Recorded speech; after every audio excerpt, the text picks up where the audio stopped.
Hello, everyone, and welcome to Bookercast, the podcast where books come to life. And I'm so excited to dive into another amazing story with all of you. Whether you're a bookworm or just love a good story, this is the place for you. Every episode, we explore incredible books, talk about their stories and characters, and share insights that'll make you fall in love with reading all over again. All right, let's not keep you waiting any longer. Get comfortable, and let's jump right into it. Sounds good. All right, strap yourselves in. Yeah. Because today we are taking a deep dive into Wuthering Heights by Emily Brontë. Woo! You've given us the book itself. Yes. Plus, like, a ton of other sources. Yeah. And this is not your average love story. Yeah. This is like a Oh, no. Category 5 hurricane of emotions. I guess so. All set against these, like, brooding Yorkshire moors. Yes. We're going to be talking about obsession, Absolutely. revenge, Yep. and social upheaval. And, like, a love story's so intense. Yes. You'll probably need, like, a defibrillator by the end of this. I think you might be right. Oh, my gosh. Yeah. I'm excited to jump into this one. Me too. What I think is so fascinating is that Brontë takes all of those, like, classic Gothic elements. Yeah. You know, those really dramatic landscapes, those heightened emotions, Yeah. and, like, just whispers of the supernatural. Right. And she spins them into something that's so unique. Exactly. I mean, there are definitely, like, spooky vibes in Wuthering Heights, but it's not really a ghost story. No. The real ghosts in this story are like the shadows of the past. Yes. Like echoes of bad choices. Mm-hmm. And just this lingering feeling of love and loss Absolutely. that just refuses to die. Right. It just permeates every page. It really does. And speaking of haunting, Yes. the novel opens with our narrator, Yes. Mr. Lockwood, Okay. arriving at this super isolated farmhouse. Right. And he describes it as a perfect misanthropist's heaven. That's a great line. I know, right? Yeah. You know right away. Yeah, you just know right away. Yeah. Like, batten down the hatches, things are about to get real. Yeah. It sets the stage perfectly. It really does. That opening, it's like so crucial because Brontë, like, Yeah. immediately plunges us into this world Yes. that is, like, equal parts beautiful and unsettling, Exactly. where the lines between, like, civilization and wilderness are constantly blurred. Totally. Okay, Yeah. so let's get to our main players here. Okay. Yes. We have Heathcliff, Okay. this brooding, Yes. mysterious figure. Mhm. He's described as a gypsy in aspect, Right. which even way back then Oh, yeah. hinted at being an outsider Definitely. and, like, a lot of prejudice that he'd have to face Absolutely. just for being who he is. Yes. I think Heathcliff is just It's so such a captivating character. compelling. And Brontë is so smart. Yeah. She keeps us guessing about his true nature. Totally. Like, is he a romantic hero? Right. Or a straight-up villain? Mm-hmm. Is he driven by love or revenge? Yes. It's that ambiguity Absolutely. that makes him so fascinating. It really does. And then we have Catherine Earnshaw. Okay. She's, like, wild, free-spirited, Definitely. deeply connected to Heathcliff, Right. but also really torn. Yes. There's so much going on with her. Exactly. Oh my God. She's a complex character. Totally. Yeah. She embodies all those tensions between, like, passion and social expectation. Mm-hmm. Her famous line, Oh, yes. whatever our souls are made of his and mine, are the same. Wow, yeah. Like, that speaks volumes It really does. about their connection, Mm-hmm. but it also foreshadows all of those hard choices Yep. that she's going to be forced to make. For sure. Like her choice to marry Edgar Linton. Oh, gosh, yes. Like, talk about a turning point. A huge turning point. Yeah, like Yes. she chooses stability and social standing Right. over that raw, untamed love Mm-hmm. that she shares with Heathcliff. Yeah. And the consequences of that decision, Oh, my goodness. they are huge. They're huge. It sets off this chain of events Yes. that affects, like, generations. It does. It's all fueled by Heathcliff's Yes. all-consuming desire for revenge. Absolutely. Okay, but before we get too deep into all that drama, Mm. can we talk about how this story is actually told? Oh, yeah. It's not like a straightforward narrative. No, not at all. Right. We experience everything through the eyes of Nellie Dean, Okay. the housekeeper, Right. who witnessed everything, Everything. all the drama. Yeah. That narrative structure. Yeah, it's so clever. It's so brilliant. Yeah. Because it's like, Mhm. we're sitting by the fire, Yes. listening to Nellie recount all these crazy events, Uh-huh. but we're also aware Mm-hmm.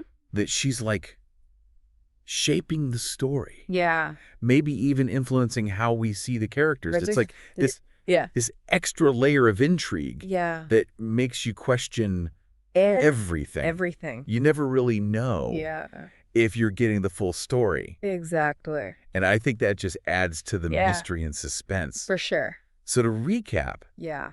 we have this intense love triangle Yes. between Heathcliff, Okay. Catherine, and Edgar, Uh-huh. all set against this backdrop Mm. of these wild and desolate moors. Right. Like, Right. where do we even go from here? Well, picking up where we left off, Heathcliff's, desire for revenge. Right, yeah. It just becomes the driving force of the whole story. Mm-hmm. But what's really chilling is how calculated it is. Right. Like, he's not just, lashing out. Mm-hmm. He has this plan. Yeah. And it's far-reaching. It's scary. He's targeting the people Catherine cared about the most Mm-hmm.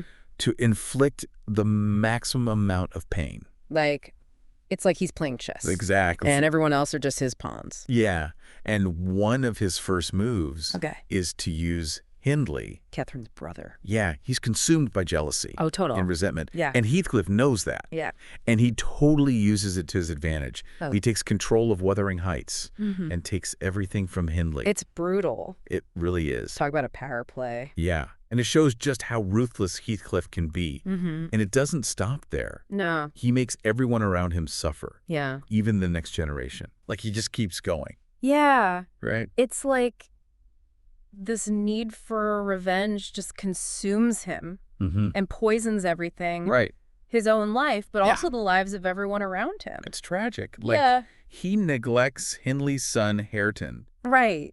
Doesn't educate him. No. No opportunities. It's like he wants Hareton Yeah. to feel the same pain Mhm. that he felt. It's all like this never-ending cycle of pain.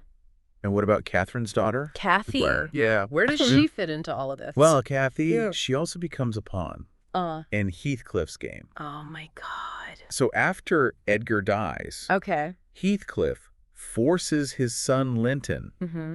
to marry Kathy. This is so messed up. It is. She's trapped. Yeah, at Wuthering Heights. It's awful. Yeah. Poor Kathy. It's like history repeating itself. But even worse, she has no freedom. No. And she's stuck in this loveless marriage. It's hard It really is. with this boy, Mm-hmm.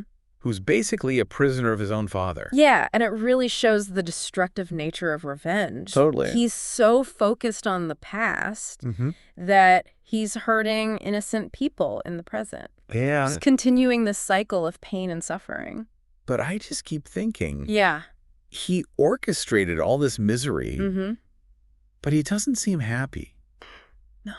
Doesn't he realize Right. revenge is like a hollow victory? It really is. You'd think. Yeah. After all that scheming. Yeah. He'd be satisfied. Yeah. But he's not. If anything, he's more haunted, Yeah. consumed by Catherine's memory. Totally.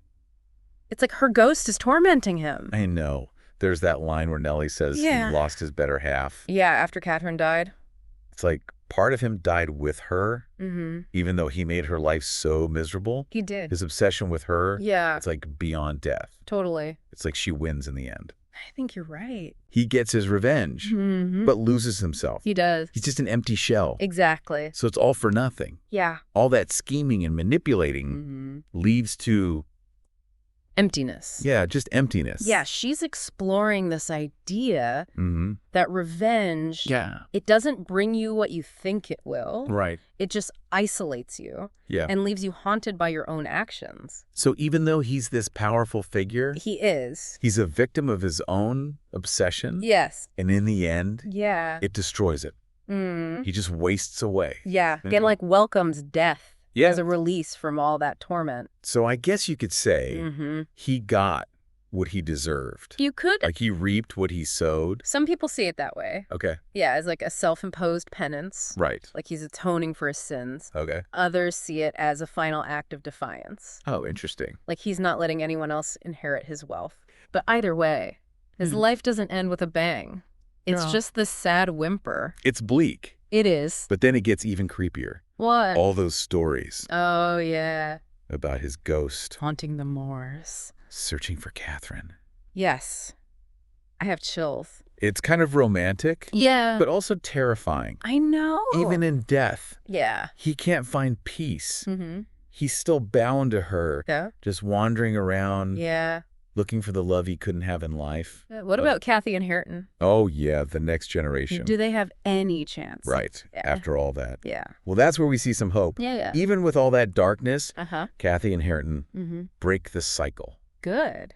Yeah, and find a connection Okay. based on respect and understanding. Is it true love? Mm. Or is it more like Yeah. finding comfort Right. after all that hardship? I think it's both. Okay. Yeah, they clash at first. Yeah, kind of like Catherine and Heathcliff, Mm-hmm. but through their experiences Okay. and a shared love of literature, Uh, they build this bond yeah. that overcomes Mhm. all the bad stuff. So they're like rewriting the love story Yeah. of their parents. Yeah, but better. Yeah. They make something beautiful Okay. out of all the pain. And it happens at Wuthering Heights. Right. The place where it all started. It's like they're taking back their history Yeah. and making a new legacy.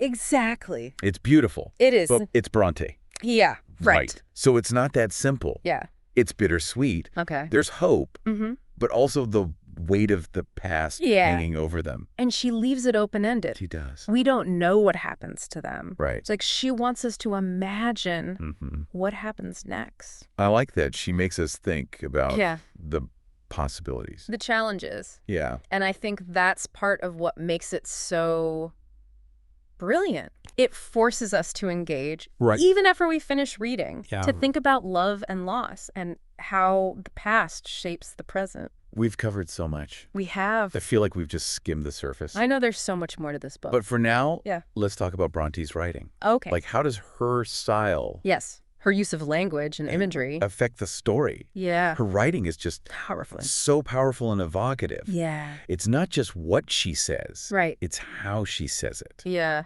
Yeah. So let's get into that. Bronte's use of language Oh, yeah. to create this atmosphere Yes. of like wildness Mm-hmm. and intensity. Absolutely. It's like you can almost feel Yeah. the wind across the moors Yeah. and hear the characters, Right. like their voices echoing through Wuthering Heights. Yes. Through those stone walls. It's so real. It's so vivid. And she's so good Mhm. at describing not just like the physical landscape, Right. but like the emotional landscape too. Oh, absolutely. Her descriptions, Yeah. they're so vivid. They really draw you in. Like you're right there Mm-hmm. in the story. And that symbolism, Yeah. like even the names. Oh my gosh, yes. Wuthering Heights. Okay. Fresh Cross Grange. Yeah. They tell you so much. But the setting. Yeah, about the whole atmosphere. Wuthering Heights. Yes. That Yeah. just screams turbulence, untamed passion. Exactly. And then you have Thrushcross Grange, right. Well, like order and refinement. yeah, maybe even a little stuffy. Yeah, a little bit. But they really foreshadow like, Yeah. the conflicts Yeah. and the characters. It's so clever. It is. And then the moors. Yeah. This wild, untamed force, Always present. always there. Yeah. Almost like Yeah. mirroring the character's inner turmoil. Exactly. They represent like freedom, yes. but also isolation, Isolation. beauty and danger, like all of those things. It's both Wrapped up in one. the untamed parts of human nature Right. that can lift you up or destroy you. It's crazy how she mixes realism and the supernatural. Oh, yeah. Like she grounds the story. The realities of the time. Yeah. But then there are these hints Uh-huh. of something else. Like the ghosts, The ghosts. the dreams. It adds this whole other layer. It makes you question what's real. Okay, I had to talk about Heathcliff's death. Oh, yeah. The way he just wastes away, Yes. lost in his grief and obsession. It's haunting. It's so haunting. Yeah. And then the rumors Mm-hmm. of his ghost on the moors. Searching for Catherine. Still searching. I know, it's terrifying. It's like their love just won't die, even though it was so twisted by revenge and pain. But can death even stop something like that? It makes you wonder. It really does. Yeah. And Kathy and Hareton, Yeah. they find love. And all the wreckage. But it's not a fairy tale. How- It's melancholic. There's still this sadness. Like they can't escape the past. Yeah, they're carrying the weight of their families. But they're trying We are to some new. build something good. Yeah, from the ashes. It's beautiful. It is.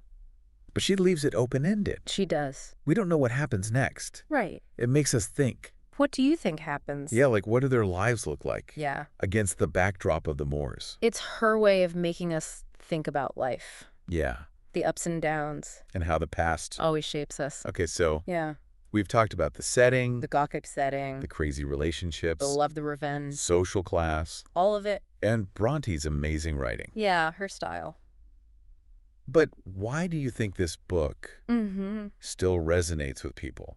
I think it's because she understood something about being human. Okay. She got to the core Of of those raw emotions. Yeah, Love, loss, jealousy, rage. all of it. And it feels timeless. She wasn't afraid to push boundaries, to Yeah. show characters. That were flawed Yo, and complicated. driven by darkness. Especially Heathcliff. Yeah. He's so hard to figure out. Is he good or bad? Yeah. You don't know. He's both. And the moors play such a huge role. That setting. They're isolating. And intense. It's a reflection Yeah, of what's going on inside the characters. absolutely. And her writing, Yes. it just stays with you It makes you think. about the choices we make The consequence. and the legacy of the past. It all comes back to that. So what if someone wants to dive deeper? Into Wuthering Heights. Where should they start? Well, there's so much good analysis out there, different interpretations that can really add to your understanding. And don't forget the adaptations. The movie. Movies, the plays, Even operas. operas. It's amazing. To see how different artists have brought it to life. They all have their own take. Yeah, their own vision. It shows you how powerful the story is. Yeah, absolutely. That it can inspire so many people. For so long. So whether you're rereading the book Yes. or reading essays, Or watching a movie. there's always something new to discover. In Wuthering Heights. It makes you think, It makes you feel. and it stays with you long after you've finished it. That's the power of a great story. And on that note, Yes. we'll leave you to ponder. The mysteries of Emily Bronte's masterpiece. We hope you enjoyed this deep dive. And that's a wrap for today's episode of Bookercast. We hope you enjoyed diving into it as much as we did. Thank you so much for spending your time with us. Your support means the world, and we can't wait to hear your thoughts on this episode. Don't forget to subscribe, hit that like button, and share this episode with your fellow book lovers. And let us know your thoughts in the comments below. We love hearing from you. See you in the next deep dive. Bye for now, and happy reading.